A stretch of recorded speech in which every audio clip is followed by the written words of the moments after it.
Hello, and welcome to a unboxing courtesy of Ziesings? I never know how to say it. I apologize. .com. I was going to cut into it, but it actually kind of just tears just like that. So let's just tear it, I guess. Cool. This, my friends, contains several signed books. The first of which is Don't Let Them Get You Down by Philip Fracassi. Which you might be thinking, Sean, didn't you already unbox that? I did. I unboxed the hardcover, the signed hardcover, because it was not supposed to be signed, and that was a secret. The signed hardcover from Zagava overseas. Now this is the paperback, also from Zagava, but Philip Fracassi signed some paperback copies. So the paperback directly from Zagava, which is still available, is unsigned, but I was able to secure a signed copy through Ziesings, I don't know. And while I was on there, I picked up some other titles as well, because why not? Why buy just one book when you could buy four? One of them is a chapbook, so it's going to be tiny. One of them is a chapbook, one of them is a magazine, and, they're all pretty tiny. It's a very small package. Small and affordable. First up here, we have Devil's Night by Curtis M Lawson. This is the Weird House Press paperback edition. I actually have the hardcover edition, and it was one of my favorite short story collections I've read in recent years. It was phenomenal. Absolutely recommend it. And, the paperback edition here was offered online, and it was signed by Curtis M Lawson. And I said, you know what? I'm probably going to read this collection again. I might as well get a paperback edition to read. So this contains a bunch of stories that all take place in Detroit on Devil's Night, October 30th. And every single story is almost like a different style or a different genre. You have almost your Chuck Palahniuk style story. You have a role-playing gone crazy story. You have your killer plant story. You have your slasher, there's a killer plant story. You have your ghost house story. You have a haunted, oh my God, was that this one or was this haunted house? No, never mind. I almost said that the haunted hotel, but that was Curtis M Lawson's story in 13 Haunted Houses. Was that, maybe that wasn't even by Curtis M. Lawson. That was just in 13 Haunted Houses. The Butcher Shop, which is, the Pig Man story. You get all these different stories in here. And it's fantastic. Highly recommend it. Also in here was a copy of Weird House Magazine, issue number 1. I didn't realize how small this was going to be. I thought this was going to be like magazine size. This is like a small little paperback. I like this.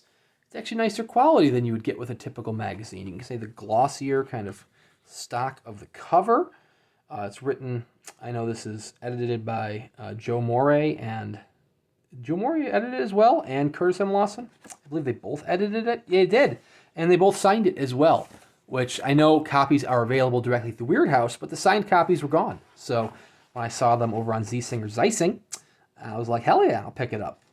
This has got a whole bunch of little fiction. It's got features. I'm gonna dive into this. I do collect some magazines. I do. Oh, it's printed in color throughout too. I do have a lot of Cemetery Dance issues, but I was like, you know what? I'm gonna give this a shot, and I'm gonna dive into that. I'm about 7 months late because it's the June 2022 issue. But hey, maybe they'll make a subscriber out of me. The one that actually started the whole purchase was this right here. This is Don't Let Them Get You Down, the paperback from Zagava, zagava.de. Paperback copies are available through Zagava. They are not going to be signed, unlike this, which is signed by Philip Fracassi. Look at that. I did unbox the hardcover a few weeks back, directly from Zagava. I haven't read it yet because I was going to buy the paperback to read. So this is going to be the copy I'm going to read. This deals with a man dealing with loss. And I heard that it's a tearjerker.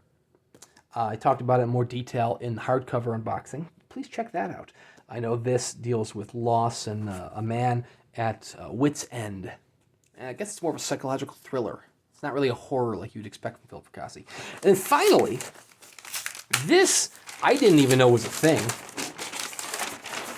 But they had it on their site. And I recently read and reviewed The Silent Pagodas by Rhys Hughes, which was a collection from him published by Centipede Press, and I absolutely loved it. It was absurdist to the max. Not all of the stories were absurd, but the more absurd stories were the best stories, almost like a Monty Python-esque stories. And it was an homage to all these different authors. Well, turns out he's published a chapbook through Abraxas, the Doomed House of Abraxas, the short novella. Apparently, it's sold out through Abraxas, but copies were available through Ziesings, and it was on sale. So I'm like, hell yeah, I'm gonna pick this up. I would love to read more Rhys Hughes. So let's take this off to get the full dust jacket. Very interesting. I don't know anything about this. I do know that if you want to search for it yourself, it's got little red boards there inside the paper. And the entire thing is printed blue. How about that? I do know if you want to find a copy of this through Ziesing, they have it spelled wrong. They have it as the knees of Kionga with a P in there. It's Kionga. And yeah, I am intrigued. I can't tell you anything about it because I don't know anything about it, but I am a Rhys Hughes fan from what I've read so far, and it has me intrigued to read more. So given the opportunity to purchase a sold out chapbook, had me intrigued and wanted me to buy it. So anyways, there's a nice little haul. You got a little 4-book haul, some Weird House Press, some Zagava, and some Abraxas. Abraxas also has published some Philip Fracassi in the past. I believe Abraxas were the first ones that published, I don't think it was Saculina. What was it? Oh my God, what did they publish by Philip Fracassi? Because I don't think it was Saculina. Anyways, sound off in the comments below and tell me what it was. Anyways, thank you very much for watching. Check out Ziesing. I don't know how to pronounce it. I apologize. They were a big publisher, of small press publisher back in the day. They did Insomnia by Stephen King, and now they're like a secondhand bookseller. Well, it's not secondhand. They're a third-party bookseller. But seriously, check them out. Great deal on all 4 of these. Can't wait to dive in. Thank you guys very much for watching, and we'll see you around next time.